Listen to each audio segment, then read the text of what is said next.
যে কোনো কাজ করার ক্ষেত্রে কাস্টমারকে ভালো করে বোঝানো উচিত। এক মুরব্বী কাস্টমার আসছে আমার দোকানে, আইসা বলতেছে ডিসপ্লেটা চলে গেছে, ডিসপ্লেটা লাগানো যাবে? পরে আমি বললাম হ্যাঁ লাগানো যাবে। পরে জিজ্ঞেস করলো কয় টাকা পড়বো, পরে দাম বললাম। পরে দাম বলার পর মোবাইলটা খুললাম, খোলার পর ডিসপ্লেটা লাগিয়ে দিলাম। যখন আমি মুরব্বীর হাতে দিই তখন মুরব্বী বলতেছে এটার আলো এত কম কে? তারপর ফোনটা হাতে নিয়ে সেটিং থেকে সর্বোচ্চ আলো বাড়িয়ে দিই। তখন মুরব্বী বলতেছে আগে তো অনেক ক্লিয়ার ছিল, এখন এই ডিসপ্লেটা খোলা কেন? আমি মুরব্বীকে বললাম আগে যে ডিসপ্লেটা ছিল এটা হচ্ছে অরিজিনাল ডিসপ্লে, আর পরে যে ডিসপ্লেটা এটা হচ্ছে মার্কেটের ডিসপ্লে।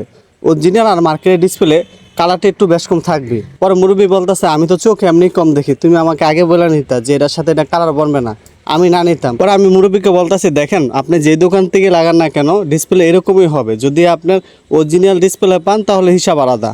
পরে বলতেছে আমি এটা ডিসপ্লে নিব না, তোমার ডিসপ্লে তুমি খুলে রেখে দাও। যাই হোক কি আর করা, কাস্টমারকে অনেকবার বোঝানোর চেষ্টা করছি কিন্তু কোনোভাবে কাস্টমারকে আমি বোঝাতে পারিনি। অবশেষে ডিসপ্লেটা খুলে রেখে দিলাম। পরে কাস্টমারকে বললাম দেখেন এটা তো তাহলে আমার কাছে অরিজিনাল ডিসপ্লে নাই, দেখেন আপনি কোথাও অরিজিনাল ডিসপ্লে পান কিনা, যদি কোনো জায়গায় পান তো সেখান থেকে আপনি লাগিয়ে নিলেন। এই জন্যই কোনো কাজ করার ক্ষেত্রে অবশ্যই কাস্টমারকে ভালো করে বোঝানো উচিত।